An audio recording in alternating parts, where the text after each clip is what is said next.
Dragon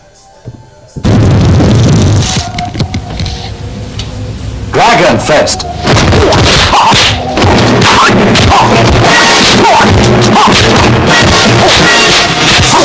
Yo, what's up, everybody? You know what it is. It's Subby Minnesota Real. That name you hear in the background, that's blacking me after fighting our problem, because we ain't no punk. This is the boy, Dave Israel, a.k.a. the Wolverine, a.k.a. the People's Barber. I got a special guest in the house. We'll be introducing him real soon, but before I let that all go down, y'all already know what I gotta say and what gotta happen. So let my man tell you what y'all need to hear. So check this out right here. Check it out. Go ahead, man. Tell him. Hurry up. There's only one man who can fight Dragon Fist and live. That's right. It's only one man can fight Dragon Fist and live. But today is not that day I talk about that. So we're going to get right into it. I got somebody I want to introduce to y'all, man. It's my homie. We didn't grow up together. We went to barber school together. When I became a professional, you know what I'm saying? I got my main man, Mr. Polo himself in the building. Just give a hand for Mark Polo, Terry. He is the cat. He is the man. And so, you know, that's the homie. What up, man? So what it do, B? What's up, baby, man? I'm glad to be here, finally. Oh, man, I know, man. Right? This dude is very, you're not hard to catch up with. It's just, you got to catch him when you catch him, you know what I'm saying? True. And so, something like it so, right? Yeah, he had to make it so. And I got him in the building with me, man. And we're going to talk about the barber industry as it is today, as opposed to how the barber industry was when he and I were in barber school. Now, he was in the class in front of my class, so he ended up graduating up out of the barber school before me, but he left some jewels on the floor for me to, you know, to keep, you know what I'm saying, some special scrolls and special recipes on some, you know, how to get down. And it's funny because people see this dude and I think, you know, this is one of my mentors, and it is one of my mentors. This guy, he definitely taught me the fade game and the taper game, and it's not like he literally had the clippers or like, yo, bro, this is how you do it. It was things he would say while I was watching him do a haircut. And I learned at a young age to study yourself to be quiet. Sometimes you gotta learn how to shut the hell up and let the cats that know talk, because they don't have to give out that game. If they decide to shut it down, it's shut down. You know what I'm saying? And so when this man he didn't show me, he told me how to taper, and I picked up on his techniques, and you know, I got so good at it at school, people was doing this. They was like, yo, man, for real. You know what I'm saying? You know what I'm saying? That's how I went down, man. I started getting good at the craft, and you know, he helped me develop what I would call an eye. And what I mean by that is getting out of so much so the science of barbering, but get into the art of it. You know, make a taper your taper. How do you develop a look with your work where people be like, oh yeah, Dave cut his hair. You know what I'm saying? Right. I got that from him. You know what I'm saying? This is somebody I had to shut up and listen to, and when he was talking, I was listening. You know what I'm saying? It was that kind of a thing. And I want to let everybody know, man, we live from the Grooming Room Barbershop in Southfield, man. Shout out to the homie, that owned the shop, man. He was like, yo, you want to do a podcast here, man? Start doing it, and that's what I'm doing, and this is where we at. So shout out to him, man. So, yo, what was the barbering game like back when, you know, we was coming up, in your opinion? What was going on with, you know, the whole game and how it was working? Well, let me start from the beginning. First off, you talking about how long we've been knowing each other? Oh man, since 06.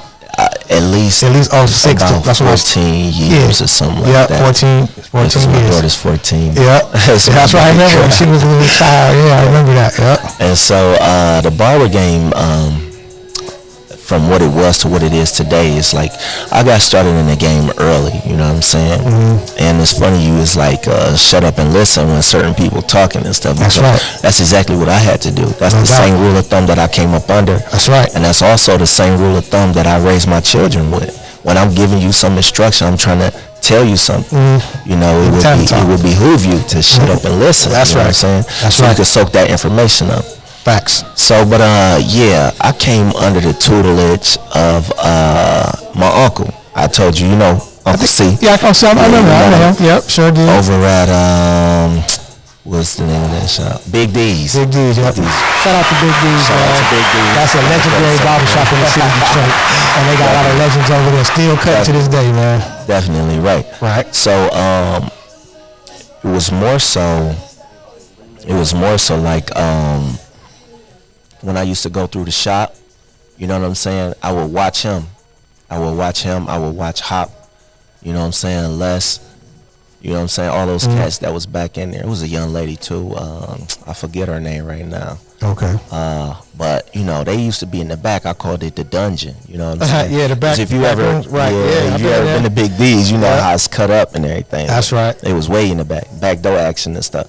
Right. So, you know, with me being creative like yourself, artistic and everything, I had a knack for beautifying things, I would say. You know what I'm saying? Hi, I'm Joel Grimes. And it just came about. You know, it came about quite naturally. I used to draw and paint and everything, and the skills just transferred to the Clipper game. And I was young when I got bit by the Clipper game. It grew as I grew. I was about 15 years of age when I started cutting other people. But I had already been working in the lab behind the scene on myself. My brother, you know what I'm saying? No doubt. So I had little cousins and, you know, the homeboys around that you could muck up, you know what I'm saying? Because you got to get your feet wet. Shout out to the test dummies, man. Shout out to them, man. Everybody gave me an opportunity. That's right. I know it wasn't like what it is today. For sure. You know what I'm saying? For Hands sure. down. But you got to get your start. You got to start somewhere. So as I grew, my passion for the craft grew. And my intelligence for the craft grew. I went to barber school at I think I was about 25 years of age. Oh, okay. When I enrolled at Michigan Barber School, but I thought I had knew it all because I had been cutting since I was like 12 already. Yeah. You know what I'm saying? But I knew something that meant a lot to me was being a professional and being licensed. That's what's up. You know what I'm saying? Yes, sir. So, you know, after working a few gigs, you know what I'm saying, in the world, trying to make my way. That's right. You know what I'm saying? I got injured, and I said, man, what I'm gonna do from here? I really don't want to work for nobody else. That's right. You know what I'm saying? At 25, I had a back surgery. Right. My son was born already. Yeah, I remember. I you already telling had me a that. foot surgery. You Uh-huh. know what I'm saying? And my relationship was already torn down. Right, You know what I'm right, saying? right. It was rough.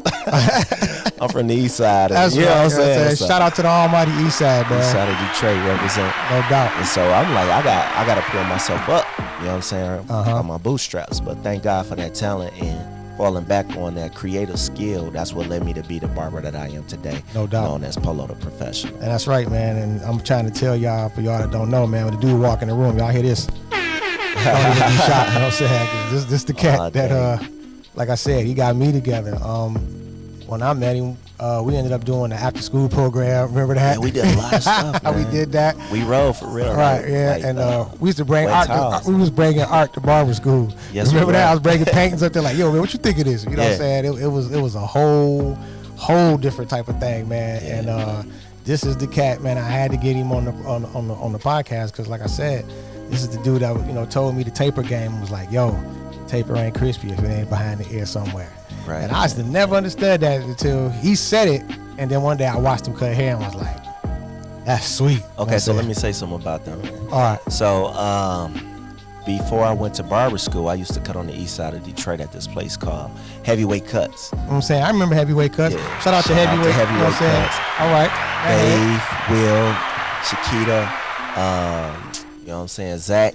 We was already and Zach and G, we were always over there, you know what I'm saying? Right. And at the time, old girl Shakita let me cut my teeth over there. It was the first gig I had, I think, like, as an adult working in the shop, you know what I'm saying? Roger that. So it was this one cat I worked next to. His name was Will. And Will had the cold taper game. You know what I'm saying? Okay, that's what's up. Like, I was killing him on the ball fade and all of that, you know. And being young and brash, you know, when you're young in the barber game, it's a lot of competition. You know, cats at least that's how you feel. Yeah, Yeah, me and Zach used to be up in there, you know, man, I'll fade you, man. You can't fade like this, you know. Right. But watching polished veterans, you know what I'm saying, cut hair, it was something different.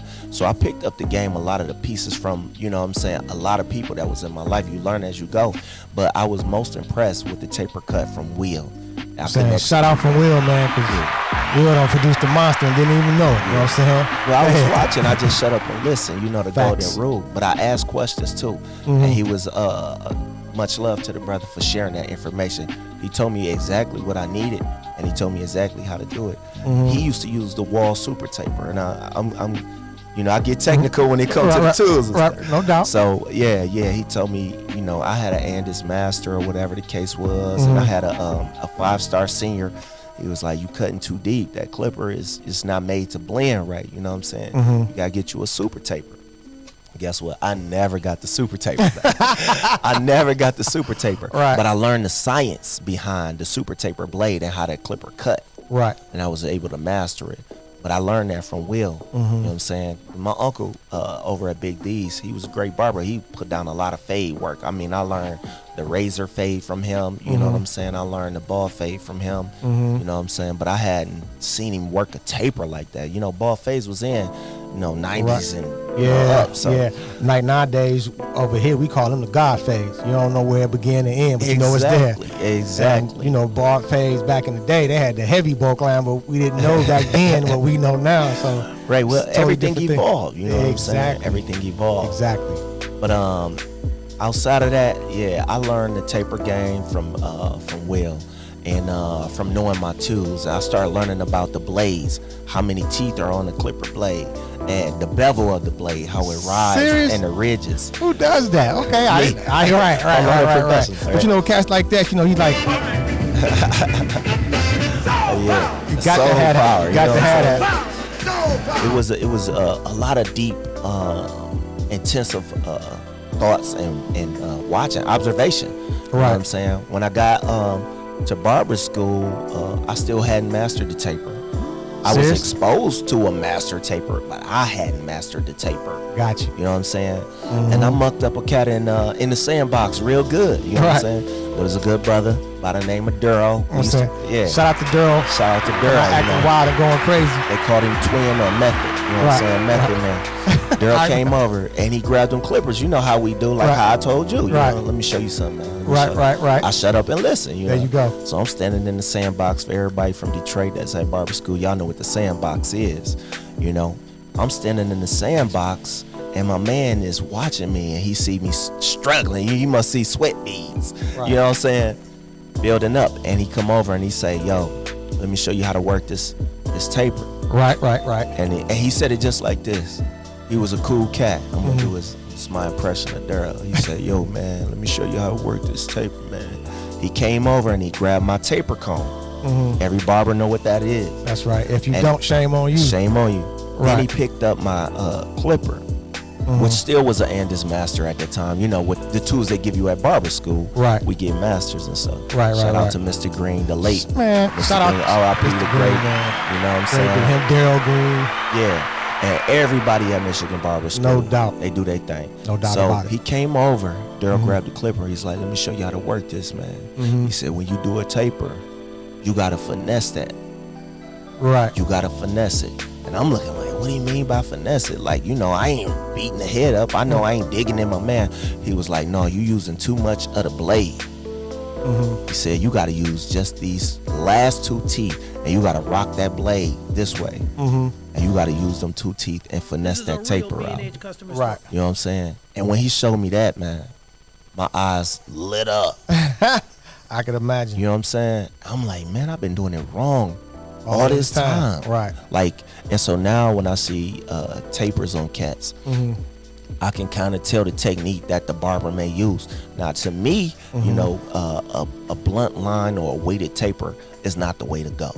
At all. Some people, it's different styles depending on your neck of the woods, where you from, you know, East Coast, West Coast. And you know how that's crazy that it makes a difference, because some people in other places think that's hot, and over here in Detroit, brush your head over something like that. But it's true. It's you know facts, what I'm saying? man. It's true. Facts. I got you. It's true. So, and in that, I learned that, you know, it's how you finesse it and how you rock that blade. And shout out to Daryl again for showing me that. So ever since then, I've been on with the game. And the difficult part of a taper for me was how to make it look harmonious. There you go. Flow, you know what I'm saying? Right. Let me tell you something that you said in school, man. I'll never forget. You probably forgot you even said this. Go ahead. But during our time at barber school, I never forget you told me, you said, hey man, look, you want your taper to be sweet? He said, I'm gonna explain something to you. Okay. And as soon as I explain it, you gonna get it. And I was like, Roger that. Well, what is it? And he was like, remember when we was kids and used to draw a line on paper, and then you take your finger and then you smudge the line out? Yeah. I was like, yeah. He said, that's a taper. That's a taper. He said, hey, look, I didn't forget I was just really getting into it, but you beat me to it. Oh, okay. No, go ahead. Yeah, tell but your you story. ended up telling me that, and it was immediately I understood that light bulb went off. Yeah, like I gotta make everything look blended. It can't just go from dark straight to light. That's harmony that we talking about. Exactly. So go ahead, man. I had to drop that. You definitely put that on. Okay. So like, after figuring it out, after being in school like that, I was able to come down and pass that knowledge to you. You feel me? Exactly. And it was the same way. Like, I'm never out to embarrass a cat that's trying.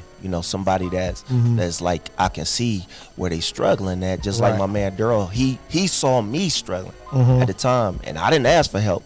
I don't know if I was too proud or I was just into it too much. Sometimes you could get too focused in your work, and be messing up at the same time. Focus and messing up. Yeah, I thank God that he did come over and save my life. You know what I'm saying? Right. So at that time in barber school, and I see you struggling with it, it's just like when we go back to the art thing, and you was asking me about these beautiful acrylic paintings you was doing, and you like, man, I'm trying to get this to look like this. I say, dang. You gotta get a dry brush. Exactly. You know what I'm saying? I forgot you was the first person to tell me about that. That's right. I said, man, listen, you're working with these oil paints. They stay wet long. You know, if you dip into the paint thinner or whatever, it's gonna muck it up. Just get a dry brush, let it dry a little bit, bleed it into it. The same way we do a taper, like you said. Man, I forgot all about that. You sure the heck did say that. That's crazy. That's how I learned the taper, man. Those were the steps. Those were the lessons. Right. And you know what? It's like, I don't even know my man Meth. I can't remember the dude, but I probably would know him if I saw him. If you saw him. He helped you to help me before it all even popped off. You know what I'm trying to say? Each one teach one. That's the way the world go around. And it's like it never stopped, man, because even here at the shop, we got the little homie that's still in barber school. Oh, yeah. He ended up sitting up next to me when he got here, and I was like, yo, you ain't trying to elevate your game, nephew. That's right. You might as well go ahead and leave, because all your clients would be hopping in my chair, because I put it down every client. I don't care who it is. Little kids get grown man haircuts. He gonna get it though. Yeah. And I showed him a few things and told him how to modify some of his clippers. Oh yeah. And I learned that from you, because I remember I always tinkering. I was wall for life. You know what I'm saying? I was wall for life. You know what I'm saying? Yes, and it was like one day, I never forget, we ended up working at the shop together, and you came in and you had a pair of Oster fast feeds. Oh yeah. And I was watching you work with them, and I was like, wait a minute. Yeah. Them boys cut way different from a wall senior. And I'm like, yo, what is that? And he was like, oh man, this is the fast feed. You know, I think it was the next day I came in with a brand new box of them. I was like, if he cutting with them, I'm cutting with them. And shout out to my boy Ken Spratt, man. Okay. He was the first person in my life I ever seen invert the clippers and do a taper. And I was so amazed at that one. He was one of the guys that mentored me, that I would go to his shop and just be like, hey, can I sit in the corner and just watch you cut hair? He was like, I don't care. I said, can I ask you questions only pertaining to the cut you doing and the equipment you using and, you know, that type of thing? And he was like, I don't care, man. Because I used to cater when I was in the culinary field to the same barbershop. So the same cats that was bringing them chicken and waffles and shrimp scampies and all the different dishes I would make, now I'm in here in the barbering capacity asking them about barbering. And it was almost like a trade-off thing. They would say, well, what's the recipe for this? And I'll show you how to do this. Oh, that's dope. And so, you know, it was all good to me. So, you know, I showed, you know, told them the recipes and something. No, I don't use this. Go to the store and buy that, because that's better. You know, it's that type of thing. And one day he was cutting somebody's hair, and I guess he wasn't happy, not from me sitting in the corner looking at the cut. I'm like, it's A1. Right. But he's the artist. Right. It's tight when he say it's tight. You dig what I'm saying? You know how that is. Yes, sir. And so he was fading the clippers, going in an upward motion and doing the C stroke and all of that. Right. But then he just turned them over and started going down. Oh yeah. With the corner. Oh yeah. I was like, what the heck is that? I stood up in amazement. I thought he was gonna tear my man's hair up. He was like, Oh no, man! This is one of the mountaintop gurus, special Shaolin yeah. techniques. You gotta know what you're doing when you're doing this. And I was like, man, show me that. Definitely. And it's because of him that when Andis, even though I was not a fan of Andis, and everybody that knows me closely know this, when they came out with that Fat Master blade, yeah. I bought me a pair of those. And when I tried that particular technique on one of my clients, and it came out beautiful, been using them ever since. You know what I'm saying? Even on my cordless clippers, my Andes cordless has a Fat Master blade on them. Oh, you still work with it? Got to. I can't cut without it. And it's like I use a pair of the cordless seniors. Yeah. Those are my go in and that's that tighten tear down. Right. Okay. And I'm really starting to rock with the Babeless adjustable clipper. They got the gold one. I got the rose gold collection, and it's dope. Let me chime in on that. Let's switch. Let's talk about these. Let's talk about the tools. Let's get in. All right, we're gonna talk about these tools, right? Right so on. like at the beginning of this thing when we opened up, we said we're gonna talk about barber and Dan to now and these tools and stuff like that. So let's get into it. Roger that. Okay. So with the tools, I got on that Ulster fast feed late in the game. Serious? Late in the game. I'm telling you so it had been out when you got it. Yeah, it been out. Oh, hi. I mean, okay. it's I only got it because of you, so I wouldn't even know that. Okay. It's an iconic tool. It's a legend in the game. Absolutely. But not too many people rock with it. And I'm gonna tell you how the hype go.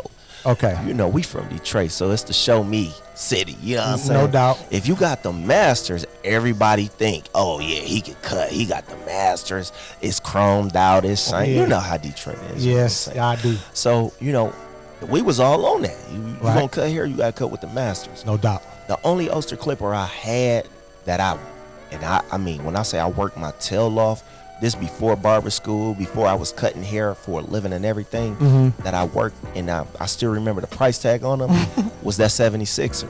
Serious? Yeah. Hold on, man. Hold on, man. Stop it. Y'all quit playing. You mean to tell me Y'all quit you playing. was in the game with some fast, the 76ers doing detachable cuts? Before barber Well, school. You know what? I don't even know if this is true, but I'm going to say this anyway, man. Shout out to Uncle C, because he had to show you that. You can't figure that out on your own. No, you can't figure You just that can't. Serious, bro? Definitely. I had no idea. That's But wow. check this out. This is the funny thing about it. When you get it, right? I don't know how they do it now because it's been a couple years since I worked with one. But at the time when you purchased it, you only got a 3-aught and a 1. Yep. So you wasn't doing nothing too much. Right. You had to be doing a close work. You know what I'm saying? Right. But when you said something about that fat blade that Andis invented, that's almost like an equivalent like to a 2.5 or a 3 Roger that. on the Ulster. That's right. So, I thought I was doing something, but I knew I was limited with that. Until I saw my man Dave coming to school with the whole rack. He had all the blades. I forgot all about that, man. Yo, bruh, it's about 12 He was like, blades in here. I know, man. He was like, I mean, you had yeah, I had the 3.5. skip tooth, the Yeah. 08 modified, Yep. the 3.5. And real barbers know what I'm talking about. Not everybody can identify. Right. You know what I'm saying? The 1.5, the 08, the Yeah, I had the all 1A. those. Still You know got what I'm 'em. saying? I'm like, yo. And they right over there at my station. I still got them. Hey, I got serious with it. So after I collected all my blades, right. I was able to do that. You know what I'm saying? But yeah, so we talking about modern tools now, man. You mentioned the Babyless. I love that. Yeah, clipper. man. I really love using that liner they got, man. Oh yeah. Like the I got skeleton. the skeleton. Yeah, the skeleton. I got 2 pair. I got 2 pairs. Too. Yeah, man. I had to Got get 2. to. I even bought they scalp massager, man, because I wanted to go cordless everything, and I've been rocking with the other massager. Right. When the homie, man, shout out to my boy Bernard the Barber, man. Right. Damon Bernard on IG. That's the homie. He was selling them. I bought one. There it is. Because he was selling it. I wouldn't even have bought it if he wasn't selling it, because that's my dude. I support what he do. And when he and I were in barber school together, people would walk up to us all the time like, yeah, I'm here to register for the February class. I was like, all right, man, you got to go in the office. Right. Oh, you went to instructor? No, I'm just a student. Oh, damn. Yeah, that used to happen a lot. Yeah, so he Off was the funk, yeah, baby. man. Bernard would come to barber school dressed like he was bringing it with him, not like he was looking for it. You know what I'm saying? So, but yeah, I bought that. What else do I use? I like the Italia Gamma. Oh yeah, I'm familiar. I got the liner, man, and it's a dope liner. And I gotta give a shout out to my homie, man, Anton the drummer. That's his contact name with my phone. But Anton, one day, you know, he's in the real estate. One day he came in and he needed a haircut, and I just cut him. And he was like, "Man, I'll pay you when I see you at church." Because at the time I was a musician at the same church with him. Okay. And so we went, and he seen me, you know what I'm saying, squared me out, and then he came back again and was like, "Yo, man, I be too busy, man. I be ripping and running, man. I don't be having time to stop at no bank." He was like, "So check this out, man. What you need, man? What you need?" I'm like, "What you mean what I need?" He was like, "Name something in your barbering kit you don't have that you want right now." And I was so shocked that he hit me with that I basically drew a blank. I said, let me think about that. Right. And so I was like, "Yo, man, I think I want these Andes the cordless boys." So I sent them the link from Amazon of the Andes joints, and he hit me like, "Yo, you want me to bring these to the shop, ship them to your door, get them shipped to my house, and bring them to you? What you want?" Right. I was like, "You can just bring them to the shop." That's love. You know what I'm saying? 2 days later, boom, he showed up with them. I took the blade off immediately. I didn't even want to use the blade. No, popped them off my Fat Master blades. Boom, I had my first cordless. I was like, "Dang, this is dope. No more spaghetti." I had a little bit of spaghetti on the floor, but go ahead. Oh, no problem. We about to get into something about styles now, because Dave keep mentioning this, and this is so important to all the barbers that's listening, all the young up and coming barbers. Okay, pay attention to this part of this conversation, because this is so true. Now, Dave then said the Fat Master, the Fat Head blade or whatever. He done mentioned it already 2 or 3 times, and he did the exact same thing that I did, but instead of putting on the Fat Head blade, I put on the surgical fade blade. Oh my gosh, I can't use that blade. See, a lot of people, that's you. That's style, and I'm about to talk about Break that down, man. So style is what make you as a barber. Facts. Shout out to my man Clientele Rail too. Shout out to Clientele Rail, cool motherfucker. One of the dopest barbers and artists. That's you know right. What I'm saying? This is a whole community here, barbers that's artists. But you know what I'm saying? My man T, he never used like fade blades. You know, his bald fade is bald, but it's very minimal where I cut deep. Right. You know what I'm saying? So my ball fade is like, it's bald. Yeah, there you go. You know what I'm saying? I remember. It's bald. Yes. And it's because of the science of the blades that you can acquire different looks. This is facts. You know what I'm saying? Well, yeah. It's not only the blade. It's also how you use it, because I don't know a lot of barbers that use the Fat Masters. Right. I personally don't know. I mean, I'm sure they out here, but I don't personally know them. But I know that speed is another thing. Right. You know what I'm saying? And even though my clients know, when they come in the chair and be like, "Yo, man, I got to get to the thing, man. I just need to get this cut." I'm like, "Hey, go to the thing, bro." Yeah. I'm like, "Go ahead, come back." I said, because that's the same way I operate. Yeah, because my whole thing is, man, I got a name on here. You can't rush this thing. No, you can't rush me. You can't put some stank on it. No. If you rush. Like exactly. You never go out. You won't hit the sauce. You have a dry if bone. Your back sweating, your taper leaning or something. You feel me? Right. And man, we just did a podcast about. I did a blog on Day to People's Barber TV on YouTube. Okay. And I talked about dealing with clients that come in smelling like feet. You know what I'm saying? And their mouth and their breath smell like zoo dirt. And they want you to cut their hair down. I done told many guys, "Man, you got to go. I can't do this today." Respect the hustle. Excuse me. I can't.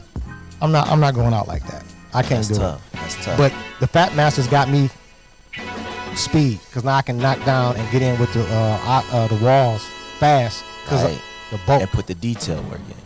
Absolutely. So Dave lived by the Fat Master. Got to have it. I live by the fade blade. See what I'm saying? Yeah. So I did the exact same thing. I ordered up a Andis cordless master. And Andis was late on cordless clippers in the game. Wall had been in the game. Fabulous had not yet really been established with clippers, but they had cordless liners. You know, the liners were popping. Right. You know, but when the Andis Master came out cordless, I did the exact same thing. Got it, looked at the blade, took it right off, popped on the fade blade. Yes, sir. Because I want to cut through some stuff. That's right. So as it is today, I use my Andis Master, the cordless joint, as my teardown clipper. What I mean by tear down is like everything that you would use your 76 for that weight and bulk heavy, Right. debulking. I use that because the fade blade is king and it cuts through fast. You know what I'm saying? Okay. Yeah. Well, so that's I mean, that's style. right. Yeah, that's my 'Cause style. me personally, OA modified. There you go. Can't cut without it. You know what I'm saying? And remember, now my station is spaghetti free. You know what I'm saying? Right. Only thing you see on my station plugged up is something charging. Right. I'm not tripping over wires no more because my whole entire game is cordless. And when they come out let with me a translate for those that didn't know. Spaghetti free. You feel me? Yeah, He break on that his E40 lingo. You understand my side hop?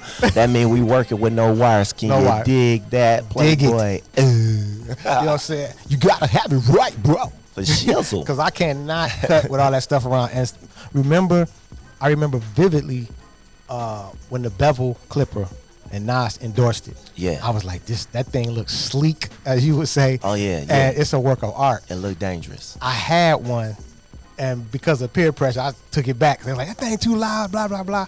So I let the peer pressure get to me. But then, about maybe a year later, I ended up leaving that shop and got up here with the homie over here at the grooming room, and he showed me the limited edition black.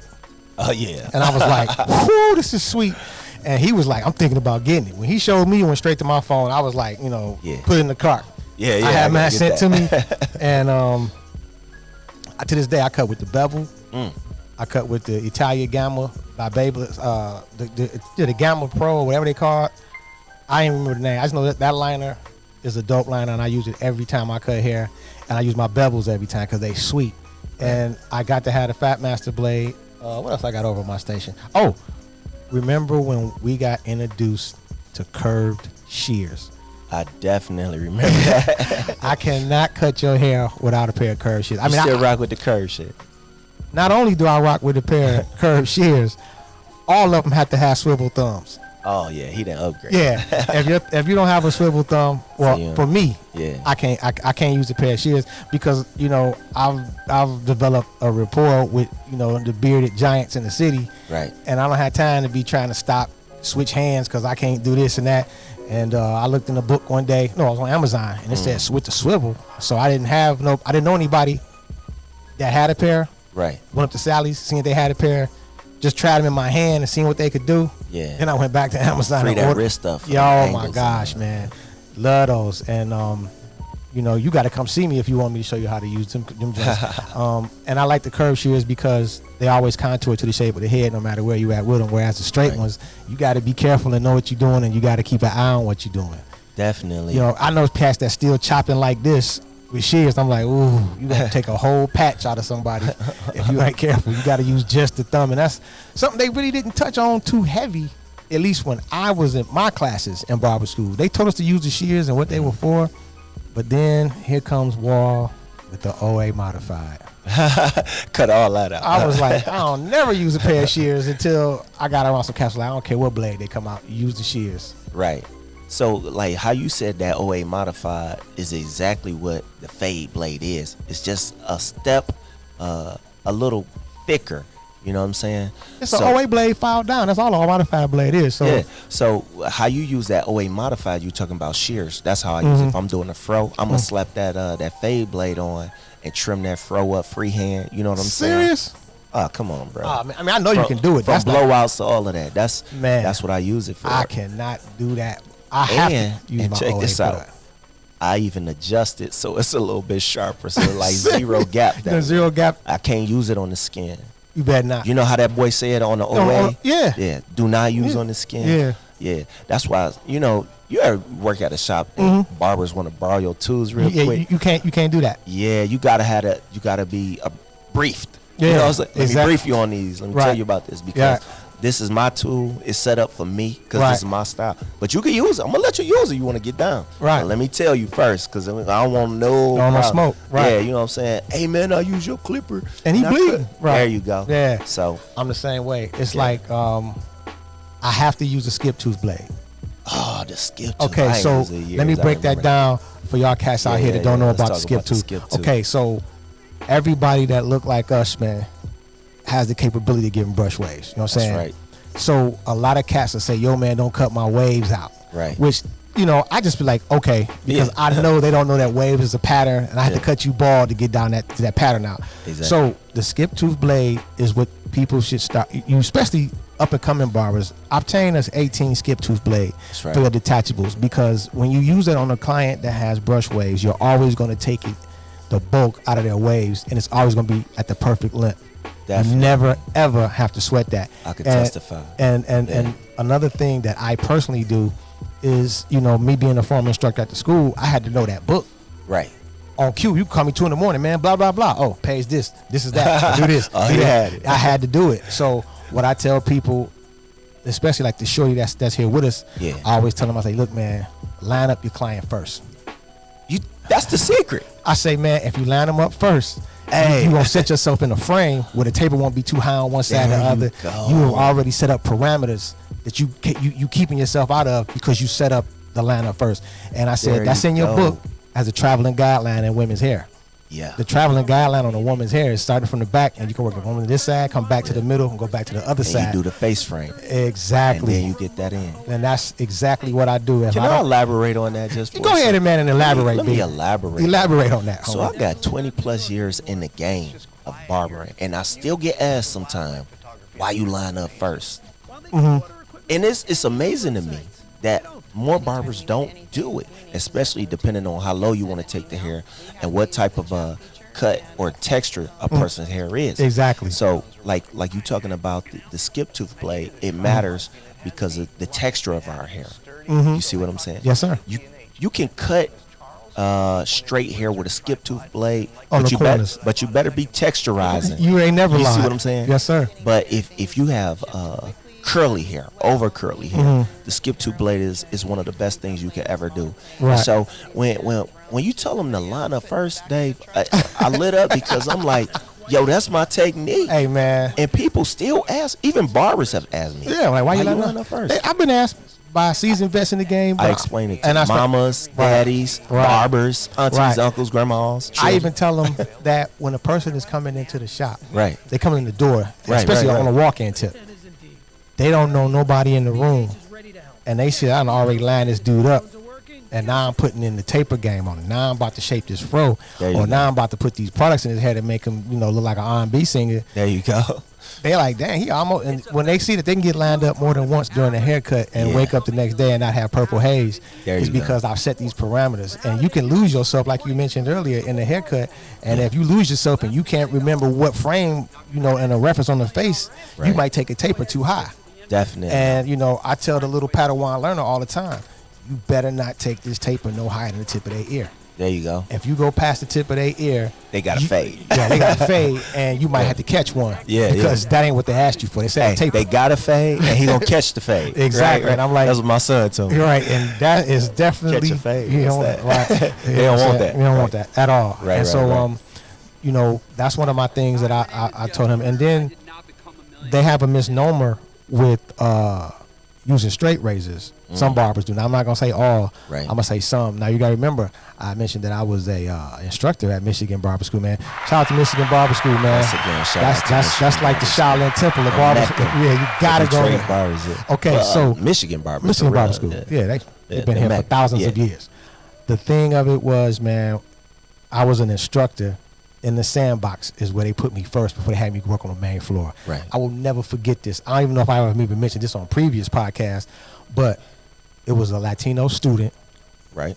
I saw him cutting somebody's hair, and I'm not gonna say a mistake he made, but he did something that's against the barber school rules, which is he had his back to the main floor. All your services can be conducted in one spot. That's why the chair spin. Correct. He walked around, so I knew he was the barber that was cutting at the crib. So he in front say, hey, man, what if we was carrying a 65-inch TV and didn't see you? You got a razor in your hand, and we bump into you by mistake. You just gave your client $1.50 across the face. That's a fight and a lawsuit. Stand behind the chair. Right. He was like, oh, man, you know what? You're right. My bad. I forgot. I said, yeah, man, the chair spin. Stay there and do your thing. Right. He was like, okay. So I stood at the end of the room, and I was watching him, and I noticed that he had this spray concoction. He sprayed behind the dude's ear and went back in there and hit him with the razor. I was like, whoa. I said, right here and now, we're going to drop titles. I'm not a teacher. I'm not an instructor. I'm Dave from the West Side. Right. Show me that. Oh, no problem. I was like, what is this? Because this ain't barber foam. He said, this ain't nothing but a little bit of shampoo, 100% aloe vera gel, and hot water. I shake it up in the bottle until it dissipates the gel. Yeah. And he said, this is what we use in Southwest. You know what I'm saying? I was like, Definitely. for real? He was like, yeah. He said, because it's see-through. The shampoo gonna clean the skin, and the aloe vera gonna deter any type of moisturizer, no irritation. And when I see them go behind the ear on somebody with a straight razor, I said, man, we never had this conversation. You know what I'm saying? Round of applause for you know what I'm saying? Shout out to that student. Man, I don't even remember his name. All I know is when I went to my shop, I left the school, went to the beauty supply, bought all of that, got to the shop and started doing that to cats. And, cats like, man, cats be breaking out on the. And I say, man, look, first of all, you only using the razor to remove hair. You skinning cats, that's why they bumping up. Exactly. I use the straight razor with the lightest touch, and I have never, ever had a problem with that. And I got clients to this day when we got the chair, unless I hit them with the razor behind the ear, the entire razor line. There you go. That's part of the reason why I charge the hot 50. Exactly. You know what I'm saying? Because the haircuts done changed from $15. Oh yeah. Let's talk about that. First, before we get to that, you said something that was paramount in this business. You said a young Latino student. Let's talk about crossing cultural lines in barbering. Let's go. Let's do this real quick. Cool. This is so. I mentioned it previously when I talked about the skip tooth blade. I say if you cut some straight hair with a skip tooth, you better be texturizing it. That's right. A lot of barbers might have missed that because they don't know what that is. But that's holding hair up at a high elevation and tipping it. Right. I know exactly what you're saying. Right. I know you know. That's but I'm explaining it to the gumshoes who don't know. Okay, gumshoes. You can do that with a skip tooth blade on straight hair. Right. With our hair, it's no need to elevate it, to lift it. That's why we can get that perfect wave cut. That's right. But getting back to understanding textures and culture, that young man showed you something they've been doing for years. They live by that straight razor. That's right. And that concoction he mixed up, that just speed up the process. Where we learned in barber school, you got to get that hot lather. Yeah. You got to get that hot towel. And there's nothing wrong with it. Right. Not dissing the old school way. No, I love the old school. Clippers don't get cords no more. Things evolve. That's you know what right. I'm saying? The straight razor is not honed with the strap no more. No, yeah, no. You know what I'm saying? Things That's evolve. a lost art, even though I still got all of mine. Come on now, real barber. We still know how to go to that basement. I got to have it. We can whip it up for you. No doubt. Like from scratch, Yes, homemade. sir. That's right. But the game has become a lot more efficient, I should say, and faster, so we can get that buck and be more sanitary. You know what I'm saying? Yes, sir. But yeah, crossing cultures, man. What that is a very, very I don't want to say privileged, that's not the right word, but a very, very advantaged barber. That's what I'll say. Because you're at an advantage when you can cross cultures cutting hair. And it's important. Facts. If you want to eat for a long time. Facts. And it's important if you want to eat wherever you go, wherever the wind may blow and God place you. You gotta make some money. You gotta know your craft. Absolutely. So for barbers out there that's good with the bald face, tapers, and afros, you need to be just as good. Right. With that straight hair game. That's right. And you know what, man? learn the angles and elevations. Learn that shear work. Everything you can do with a shear. If you're not good with the shear, you could do it with a clipper. That's facts. Shout out to Ivan Zoot from Andis. Shout out to Ivan Zoot from Andis, man. One of the legends in the game who came to Michigan Barber School when I was enrolled there and showed us how to put it down for straight hair cuts with clippers in your hand and not shears. Wow, okay. It's only about elevations and cuts, how you hold it, where you cut at, right, and what type of tool you using. Man, I know that. I used to always wonder why we got these big old guards, man. Yeah. And, I can't remember my man's name. He was in my class in barber school, but I think his last name was Lewis, man. Shout out to the dude that might be listening to this that was in my class. I can't remember his name, but I said, man, how do you cut Shea Whitey? He was like, you out there by the airport, man. You in the airport shop. How is you cutting all these white people? He was like, yo. He said, them big old guards, you get them plastic guards? Yeah. I said, the big ones? I was like, yeah. He said, that's for them. That's for them. I was like, what you mean? He said, man, I start with the biggest guard and work my way backwards till I got the perfect blend. There you go. Man, shout out to James Allman. Oh yeah, shout out to Mr. James Allman. That's what my man. Mr. Allman. What's up, brother Turner? You know what I'm saying? What's up, Mr. Terry? How y'all doing, bro? Yeah, I'm smooth with it, baby. Shout out to James Allman. Shout out to Mr. Allman. Let me tell you, man. He told me the fade game without personally talking to me. I was ear hustling. He was talking to a student. He said, man, y'all using this one guard and you're going to 1.5 or the double O to the one. He said, that's a lot of work. Why don't you start with the biggest guard, cut that up way up here, and then work your way backwards? How you going to have a bulk line you doing it like that? How can you? Man, the light went off in my head, went straight from the school to the shop and started cutting like that, and it's 14 years later, and that's the only way I cut. It's always about, you know what I'm saying? working smarter, not harder. Hey, man, you know what I'm facts, saying? factory. And then, you know, as the game has evolved, you know, it's necessary out here in these streets to know how to use hair fibers. Oh, yeah. It's necessary out here to know how to use the hair color with the airbrush. Oh, yeah. These are necessities now. I don't even know if they get into that into the school because I, you know, my my blog that's on YouTube, I tell cats the school is only responsible for teaching you how to pass the state test to get your license. That's right. They not here to show you how to get the money. Right. The money ain't coming through the barber school. Not at all. At all. They got too much work to do. Right. You the one taught me how to taper to get some money. Oh, yeah. You know what I'm saying? The Latino student who I can't remember his name taught me the razor line game to get the money. Oh, yeah. Because cats pay top dollar for that. You know what I'm saying? That's right. Won't get out the chair if I do it. And then, I don't know how it is on your side of the street, how you do it, but over here, my clients won't get out the chair unless I put some products in their hair. True. You know what I'm saying? Because they know what I'm charging. They like, I flat rate them. I don't be like, well, it's such a month for this. Everything's included. I'm going to flat rate you, and you're going to get whatever you need that I feel you need. You know what I'm saying? Now, let me talk about that. Go ahead. Let's do that. That's called professionalism. Got to. And time in the game. That's right. You know what I'm saying? We look at the haircut as our product. That's right. You know, not just a client. But when that client walk out of that door, he bringing 2 or 3 more people with him. You know what I'm saying? Absolutely. And it's not based on because Dave is such a nice guy. Right. Or Polo the professional is. And we are. That's right. That goes a long way with it too. But it's that work. It's the detail. That's right. It's the attention to the client's needs. That's right. And how we can even up that sometimes. The client don't know they want fibers. They don't know that. Man, say that. Can you please say that just one more time for the cats that the clients don't know what they need or what's available to them. That's right. And as the professional, it's our job to put it in their face. Man, hold on, man. I just gotta do this one time, man. You know what I'm saying? Yeah. Did you hear what this man just said? Yes, man. Yes. Yeah. Because I tell people the same thing. Clients don't know what they want. They don't A know. dude did not know he wanted me to put semi-permanent hair color in his lineup with an airbrush until I did it. That's right. And when he saw it and was like, OMG, what is that? That's when I knew he was coming back. That's an attentive barber. See, barbering is more than just cutting some hair. Once you get that part mastered, now you have to understand the relationship between people, their needs, and their occupation. Let me say this. You know what I'm saying? We did a podcast called The Barber Takeover. Okay. And we talked about our worst moments since we've been cutting hair, right? It was me and all of the staff here at the shop. And shout out to Lynn, man. She told me after the fact that she didn't even get a chance to talk about hers because the conversation shifted right after I told a few things and some people said some things. But her worst moment was she was combing someone's hair and whatever it was popped in her eye.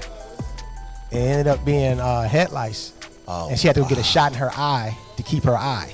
Wow. It got that bad, and she was like, man, it was the worst pain I ever. It said, and it started swelling up and getting discolored and all that within minutes of Can it I happening. say something? Say something. I've had a similar experience, but it wasn't head lice.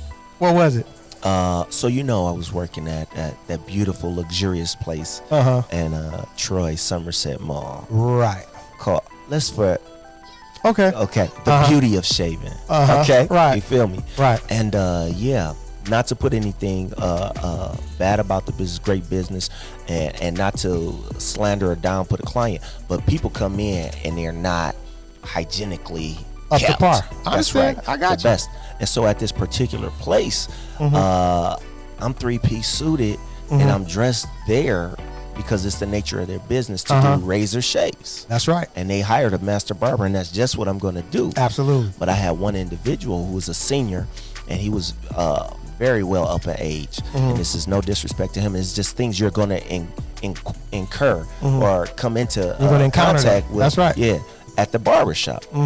And he was like, I may be in a nursing home or just way up there in age. His hygiene wasn't, 1,000. I got you. Exactly. Okay. But he probably doing what he can at this age. Got you.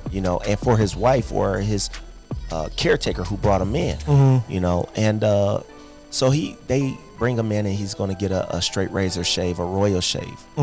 And at this particular establishment, that involves a lot of hand contact detail, facial scrub, a couple hot towels, a massage. And lo and behold, man, I started taking that hair down with that clipper and flakes start popping. You know what I'm saying? Right. And I'm like, ugh. So, I put my glasses on, to protect my eyes. It didn't give me in the eye. Right. But I did have, after that service, I developed this rash on my hands. You know what I'm saying? What? Bro. And it was itching for days.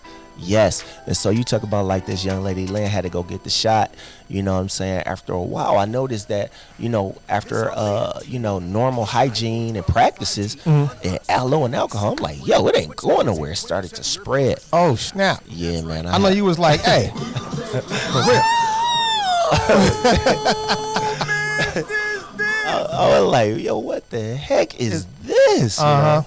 So I went and I saw the doctor over at urgent care, and he put me up on game, and he was like, yeah, man, it seemed like you came in contact with a client that maybe, have not been kept, what I'm saying, and it was scabies. Yikes.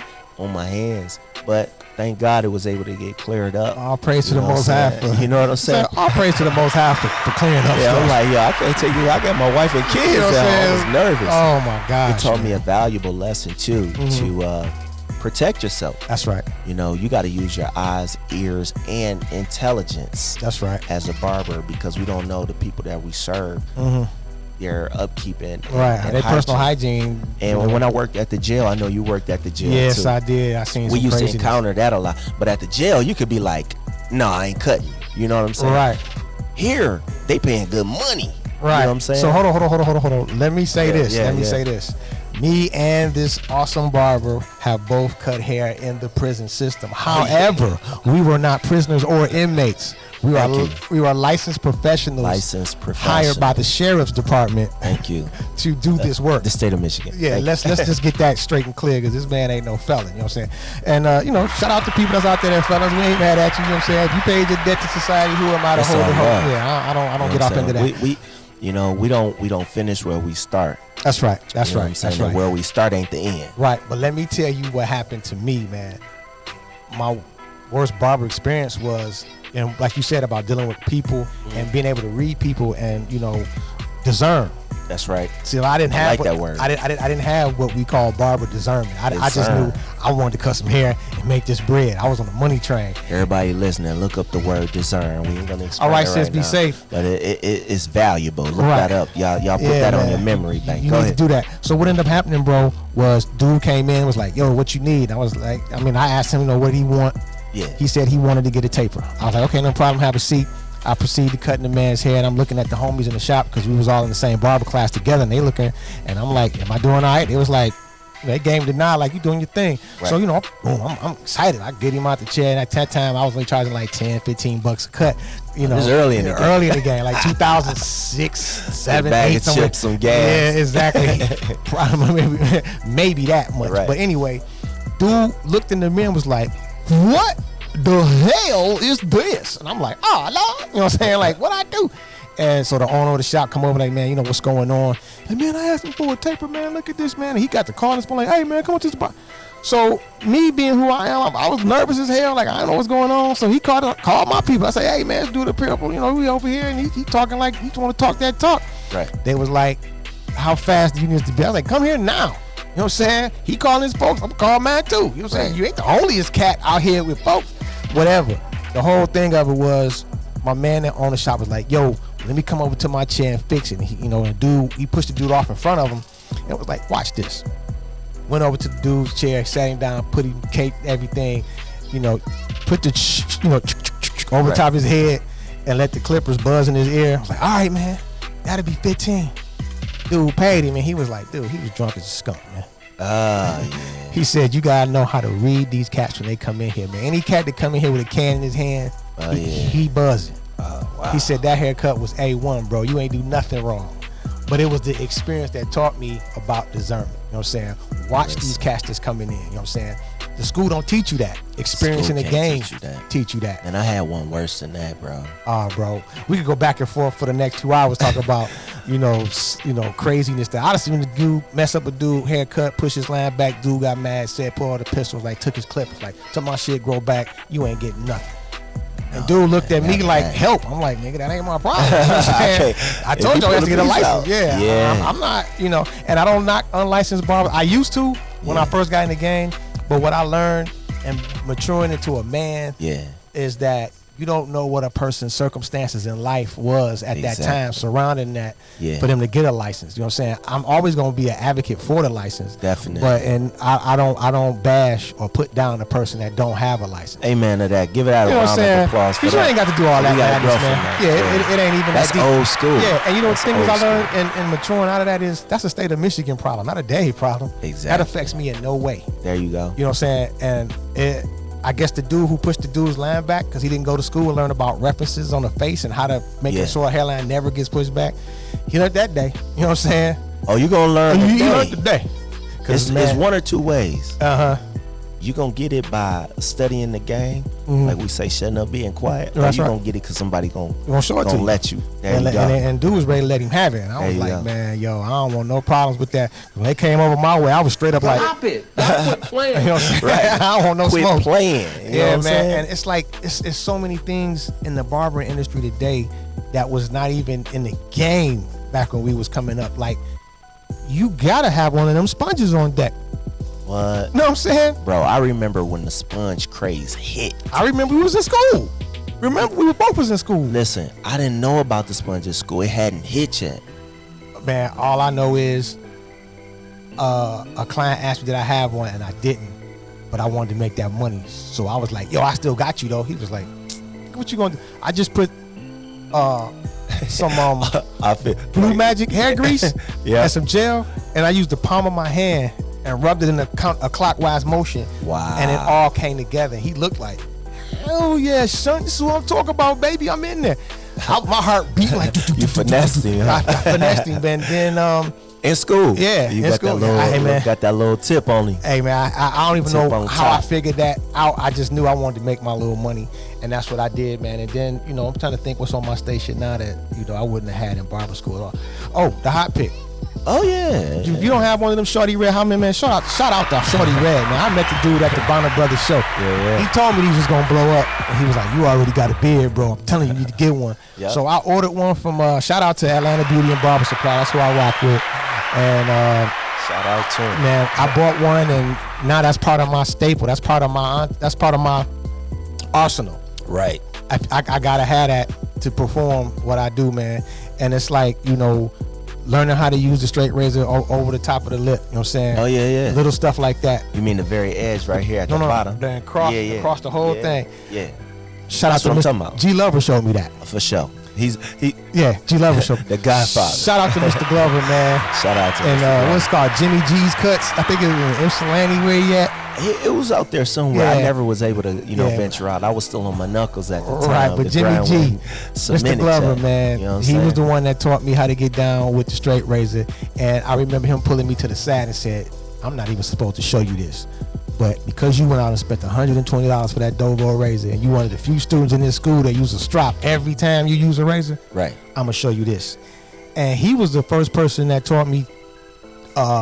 He didn't really teach me. I didn't understand why, but I know now. He wouldn't talk to you if he was using the razor. Remember that? Yeah. You'd be like, Mr. Glover. He would ignore you until he was finished. That's right. I was like, why? You heard me talking to you. I'm standing like right here. He said, I don't cut nobody with this razor. I don't care if the building was on fire. Right. I'm gonna get this razor game together, and then we can leave. And that's how I learned that. And school didn't show you that. The game showed me that. The game showed you that. I got a story about Mr. Glover, man. Let me share this real quick. So, you know, we was privy to some great master barber instructors and master barbers at the Michigan Barber School. No doubt. But Mr. Glover had game. For sure. You know what I'm saying? For sure. He had game. He had finesse. That's And right. I used to see sometime lady clients would come to sit in the chair. Mhm. He would go off to the side, you know what I'm saying? And he would finesse that hair. And I learned something from him. This is when I learned about the wall clipper game. Mhm. You know what I'm saying? Because everybody at Michigan Barber School was on that Andis master tip. You ain't never lied. We all Andis. Right. Andis clipper, Andis trimmers. If you went out and bought extra materials and tools, you was Andis. But Mr. Glover will always go to his bag Yep. and get that wall. That's right. He sure did. I never forgot it. I never forgot it. Okay. And you know what I'm saying? And I said, oh, I started paying attention to why he was doing that. Certain hair textures cut different with different clippers. And Facts. that wall can finesse that straight hair and get it real smooth. That you is a very great true. taper, great blend. Facts. You know what I'm saying? On permed hair, relaxed hair, you know what I'm saying? You pull a wall clipper out and a barber, if it's a barber in the room, he gonna know, oh yeah, he know what he doing for sure. For facts. You know what I'm saying? Hey man, That's all day. It's so many clippers out here to use, but you have to get involved with what works for you as an Definitely. upcoming barber, and you got to get your hands on a lot of clippers, and you got to surround yourself with cats that's into the same thing. You know what I'm saying? This man in front of me was the first person to put a pair of Osterfast fees in my hand, but then I went and bought me a ceramic 08 modified blade, took the ceramic blade out and put that as the cutting blade in my Osterfast feed, and that automatically zero gaps your Osterfast feed. We tinker around with Yeah, the things. oh, yeah. If it's I'm a not- tinkerer. yeah, me You know, too. I do all my own modifications man. and stuff. I learned that just Yeah. on just trying something, but that is one of my favorite clippers. Even though I don't cut with it anymore, it's in my archive of clippers. But all barbers got an archive. man, if you don't have an archive of clippers, it's coming. Stay in the game. long There enough. you go. I was gonna You say, got just stick keep around. working. Yeah, Keep working. You will definitely come out of some Definitely clippers. gonna have an archive. And it's like I got all cordless clippers now, and I'm like, well, what is this? What's they gonna come out with next? That Hey, Oh, remember we were taught in barber school how to do hot towel facials. definitely. You had to learn your manipulations. You had to learn. And you had to learn that to pass your state board to Exactly. get your Elroy. Exactly. Do you not know I got one of them steaming aromatherapy steamer facial joints? It's in the I know back. exactly what you're talking Man, about. The little post, keep that the steam thing and stuff. It's baller when you break that out. And when you break it out, you know you're gonna get you're gonna get some bread. that chip. Yeah, and it's like people, like you said earlier, people don't know what they want Right. until you give it to them. Right. Because dude thought he was just gonna get a facial. When I broke out and put the distilled water in there and started putting the aromatherapy on the Q-tips and putting them in the thing, There and you then go. I laid him back in the chair, put the regular old school Noxzema, you know what I'm saying? Shout out to Noxzema, he's still doing his thing. You know what I'm saying? Noxzema. Shout out to Noxzema. I ain't seen that since Yeah, man. 1985. They got it right across the street at CVS. So Oh, they put that Noxzema on there, boy. you know what I'm saying? That's why you got to get the old school. That you know what I'm old saying? school on there. I put that on him, man, and then it started hitting him with the steam, and he started smelling the citrus, man. Dude passed right out. He was asleep. Definitely. And man, when I woke him up, he was like, "Oh, he gave me a honey bun, which was cool, you know." Oh, dang. But he was like, "Bro, I never been to a barber like this in my life, man. I Oh, never dang. seen this before. What is that?" I said, "Man, this is the new way we do facials now." It's the new I way, said, baby. "But the old school way got me to where I am with this." For sure. Because I still use them 5 manipulations. You know All what I'm day, saying? every day. I still use the cold towel to close his pores up. Still All put day, the every day. moisturizer and stuff on him. And it's like, you know. He preaching, huh? Won't he do it? Is he listening? See that boy? All right. then. And, you know, the old school game got us to where we can finesse this new school tools. Most definitely. You know. So let me speak about the game like this, man. Everybody, you know what I'm saying, when you building a career or anything you do in life, Mm-hmm. you know, you gotta respect first those that paved the way for you. No doubt. That's the old school. We talking about all our mentors, all our That's right. instructors, everybody who played a part in this pot that we are today. Mm-hmm. You know what I'm saying? And look at it as building blocks. You gotta have a foundation. Factory. You feel me? Yes. The most important thing to a skyscraper or something big is the foundation. Absolutely. You got to put that work in from the basement up. I like that. That's You know what right. I'm saying? To be tried and true. Because when That's the right. wind blow, if you ain't got no strong foundation, you're going Uh-huh. to topple over. Huh? And believe me, the wind is definitely blowing out here. You know what I'm saying? It's cold in the streets, You know what baby. I'm saying? Man, you know got what to I'm saying? eat. You better learn how to do something. Don't be a twig or a lemon get blown over, man. That's right. Be rooted. You got to be rooted. That's Make right, sure man. that foundation is strong. So for young up and coming barbers, even if it's not what you practice or do, never disrespect the foundation of the old school. Can't do that. Because when your cordless clippers go out, You got to break them old boys out. you feel me? Yeah, that battery died. Your steamer ain't working no more. Right. A sink and some hot water is all you need. There it is. But I remember when we was cutting and we didn't have the hot water wasn't the best. You know, I come up from the street. I didn't did it all. Right. But we'd pop that boy in that Microwave. Come on, man. You already know. We ain't had no Shout out steamer. to people that know about using the microwave to steam these towels up, man. Hey, Towel let me steamers, you tell got a you. microwave. And let me tell you, I'm gonna run this and then I'm gonna hand the table back. This is very, very important. We talked about hygiene, sanitation, and stuff like that. That's right. Listen, bro, I come from the street. Let me tell you, Dave, you could remember, you could testify to this. Okay. When I was in barber school, it's state law in Michigan that you gotta have a what? A UV ray sanitizer box. Fact. You already know where I'm going. Hey, man, Y'all quit playing. Y'all quit playing. Quit playing. You Don't gotta play have with that. me. So as I started cutting my teeth in the barber game, you know, you get in certain shops and they'll be like, yeah, we ain't got no sanitizer. You got to buy your own. Right. And it's like, okay, that's cool, but you know, some stuff's supposed to come furnished. You know what I'm saying? That's right. I got to this one particular spot. I ain't saying no names. It's on 6 Mile now. I'm in the hood, you know. Right. And I ain't had no sanitizer. Right. And lo and behold, I was on my knuckles at the time. I couldn't afford a sanitizer. I remember. $350. Yeah. Huh? What? Run about what? Ah, you tripping. Are you tripping? It must be. I'll be like, man, yo. It hurt like that. Yes, man. You think you about to spend $350 for something that don't do nothing, Bro, but cut on and hold your clippers, and it's a little bulb, and no. Let me tell you what God will do for you. Some intuition and some insight. Uh-huh. I got to tinkering around up in there, seeing what do what. You That's feel right. me? Uh-huh. And I had a drawer. You know, I ain't had no boxes. I used to carry my clippers in a book bag. I you know remember what I'm that, saying? man. I ain't had no box, but I had the drawer. Hey, I remember one time you was telling me you was catching the freight. Somebody was like, hey, man, what's in that bag, man? You was like, weapons of mass destruction. Weapons of mass destruction. That's why I still say that to this day. If you see me in my bag man. or with my thing, I ain't gonna baby, never forget that, you bro. already know it's on and popping. They That's ask, right. what you got in the bag? Weapons of mass destruction. That's right. Because I destroy when I put my hands on it. That's right. Go You know ahead, what I'm saying? man. So, yeah, so I had this drawer, man, and I'm like, yo, my man wasn't really looking like, you know, he was going to furnish the sanitizer, and I'm cutting. I'm like, you know, I ain't even have my license at the time, so I'm trying to be, you know what I'm saying, legit about it. But I did have the knowledge and the intuition to look deep. Right. And so I looked and seen what the sanitizer's composed of, you know what I'm saying? And what made it do what it do. That's right. And I learned about that UV. I ain't had $350, but I could get $20 or $40 for the bulb. You know what I'm saying? There you go. And I knew if I put a little work into it, I can make it happen. You know what I'm saying? That's right. So I had to make my own sanitizer, bro. I remember that. I started out with it in the drawer, and then years later, it hit me like, yo, you can get your own cabinet and do this. Yes, so sir. I say all of that to say, you know, don't take light humble beginnings. Foundation is paramount if you're talking about growing. That's right. Now I can afford 3-4 sanitizers, and it don't even make no sense. Right. But you already know what I'm Right. trying to do. You know what I'm saying? Yeah. And But see them over there? My man got his light on right there. We put them in our toolboxes. there you go. Yeah, There it is yeah. right there. That's how you do that. Yeah. That's exactly how I go. That's how you do that. Got to make it happen. You gotta make it You know what happen. I'm You saying? gotta eat, but like Brother Malcolm say, by what? By any means necessary. You got to make that happen, man.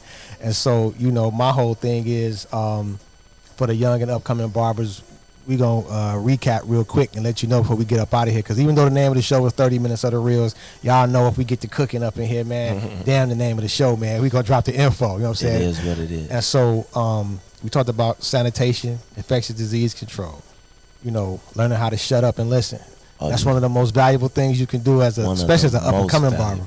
And even as a seasoned barber, as a person in life. Yeah, too. because when it goes deeper. when I had to take the how to do a man unit class, Oh yeah. I had to shut up and listen. Most definitely. I couldn't ask no questions. Don't ask no questions. You know what I'm saying? I had to sit. I had to just sit there and let the man talk. That's and right. When the opportunity came for me to do it, Yeah. I was well informed. I was making educated decisions, and I had success with it. That's what's you know up. what I'm saying? And so, you know, that's one of the things we want to definitely get across. Is this is a game where you definitely got to shut up and listen, especially when somebody's trying to show you how to get the money. Get Because the everybody money. is in the barbering field to get the bag at the end of the day. That's right. You know, my motivation is beyond the money at this point, because I know if you're coming to get a haircut from me, you're gonna pay me. That's actual facts. But the thing of it is, now I'm motivated by my clients that's photographers, my clients that's artists, my clients that are musicians, and how we can come together and talk about those things. And you're not even worried about the haircut, because the haircut is just the medium by which we was able to come together. True that. Because I probably wouldn't even see you outside unless you came to me to get a haircut. But that type of thing is what keeps me coming back to the shop, because I left for a minute to go into the trucking industry, but the big homie he got on my case about that, and now I'm back on the floor. But that's what's up. Also learn what's out here, learn what's available to you equipment wise. Right. And we didn't really touch on it too heavy, but any extended education classes you can take on barbering, take the class if it's in your budget. You know what I'm saying? If it's in your budget, I highly suggest doing it. Me learning the man unit thing, it was in my budget, so I did it. Plus, I wanted to learn it because the homie at the plant, when I was working in the plant before I got into the trucking thing, that's right, kept coming up to me like, "Yo, man, I heard you a barber, man. Can you do this?" And it was a man unit. And I'm like, "Nah." He was like, all right. Then he came back 2 weeks later. "Man, you sure you can't do this?" I was like, "Nah, man, I never even really considered doing that." He was like, "Okay then, man." And then the hustler inside of me said, "Hey, bro, go ahead and take the class, learn how to do it, and whatever the class costs, charge him. Get your money back." There you go. And I did that. You know what I'm saying? And that's part of my arsenal now. And I showed everybody up here at the shop how to do it, just in case somebody come in and want it. We ain't got to turn them away because we don't know how to do it. There you go. You know Each one, teach one. Keep it all in the house. Keep it all in the house, man. And there's a lot of stuff we didn't touch on. But I'm gonna say this before we leave: don't get mad if a client jump chairs. Get your skill up. That's the nomenclature of this business. People want to try. I done cut other people in here, clients before. Definitely. And then they go right back to them. You know what I'm saying? They just want to see what I'm about or what I do or that type of thing. Let me drop this nugget for that. Like, a lot of barbers and people get hot. I mean, really offended if a client, they see somebody who hair they cut in somebody else's chair. I learned this a long time ago. It's only my client when they in my chair. Factory. We don't own people. That's right. So get that, that mentality out of your system now. Don't feel like you want people who want to be in your chair. That's right. You know what I'm saying? Yeah. And then the thing of it is, they made that money. You didn't. Exactly. Who are you to tell another man how to spend his money? We don't own nobody. That's it's right. by God's grace that they come and rest in our seat. That's it. You feel me? That's it. So it happens to everybody at one particular point in time. If you cut long enough and you're good enough, it's going to happen to you. Exactly. Take it as a grain of salt, man. That's it. These are human beings. These are people. And you don't own them. You don't own them, and you can't tell them how to spend their money. At all. Facts. If he moved from one barber to another because this barber got this more game than you, get the game. That's right. You know what I'm saying? Boy, you preaching and don't even know it. Get the game. Don't hate the barber. You know what I'm saying? You might need to go to him and say, "Yo, school me on this. How did you do that?" You know what I'm saying? And that's another thing, man. It's an account that happened in the scriptures where Elisha was dead. Oh yeah. And they put his body in the grave with a soldier. And when his body hit the dead soldier, the soldier came back to life. What was all that anointing doing in the grave? Exactly. Elijah passed what he had on. And that's my thing. Pass on what you got, all y'all seasoned vets out here, man. You can't take that to the grave with you, man. For what? To prove what? Exactly. You know what I'm saying? Understart, a little Thundercat want to learn what you doing and how you getting the thing going. Man, show them. You know what I'm saying? If you got children, at least and they don't want to be barbers, at least let them be aware of what you doing and how you getting this cake. Exactly. You know what I'm saying? And show them that this is a trade and it's not a hustle. You know what I'm saying? My son respects this as a trade. Exactly. He know that this is a trade that you can work like a hustle. And the product you pushing is your skill set for all you cats that out here that understand the streets. That's right. The only pack I'm selling is my pack of skills. You know what I'm saying? That's right. And it's like, when people see your hustle, they see how you get out and how you move in the shop and how you treat people, they coming for you. You know what I'm saying? Right. And the thing of it is, some people don't even come for the haircut, they come from the conversation. Some people come and get a haircut just to get a human touch because nobody deal with them. You know what I'm trying to say? That's right. And what I love about this particular industry, and I tell all my clients, especially my new ones, is that the Messiah said, if you want to be great, you got to become the servant of all. That's and right. I don't care if you're the judge, the prosecutor, the defendant, whoever. Y'all all on the same playing field. Servants. And we all get to kick it in here together. Ain't That's no one right. man above a crew. This is Facts. a neutral ground right here. You know what I'm saying? Nobody's above nobody. The barber is the king. K-A-N-G. Facts. You know what I'm saying? So, you know, we get to kick it with everybody. That's why you can go into most barbershops and ask any barber, hey, man, you know anybody that can fix my car? They gonna know somebody. Hey, man, I need to get this house painted. You know somebody paints? Boom, I got somebody. Right. You become great. Why? Because you know everybody, because everybody know you. A wealth of wisdom. And you know man, if you not a barber that's not out here showing cats how to tie a necktie, you know what I'm saying? We done been through it all, baby. Showing these Thundercats, you don't wear sweat socks, you know what I'm saying, with black shoes and dress pants. You dig what I'm saying? You gotta be that coach to tell these, you know, people, hey, that's not how you do it, man. That's right. You know, hey, you got on too much cologne. Nah, you don't want to wear that. You go. You don't wear this color with this color. You know what I'm saying? You gotta be that person. You know what I'm saying? We ain't nothing but bartenders with clippers, man. You know what I'm saying? Ain't nothing but clay on the potter's wheel, man. We that too. Everybody gonna shape us up. You know what I'm saying? And everybody come to you with their problems. You got to be there to give them some wisdom. So read books, man. Do something else. You know what I'm saying? Be somebody that when they come see you, they know they got a rest haven for about 30, 45 minutes to chill out. Chill. You know what I'm saying? And with that being said, we want to thank y'all for tuning in 30 Minutes on the Real. I want to thank my main man, my host, man, Mr. Polo, the professional. Yes, you know what I'm saying? sir. I've been waiting for this moment, man. I've been waiting. One of my personal mentors, man, taught me how to taper. You know what I'm saying? So, yo, with that being said, I want to say everybody, thanks for tuning in. Peace.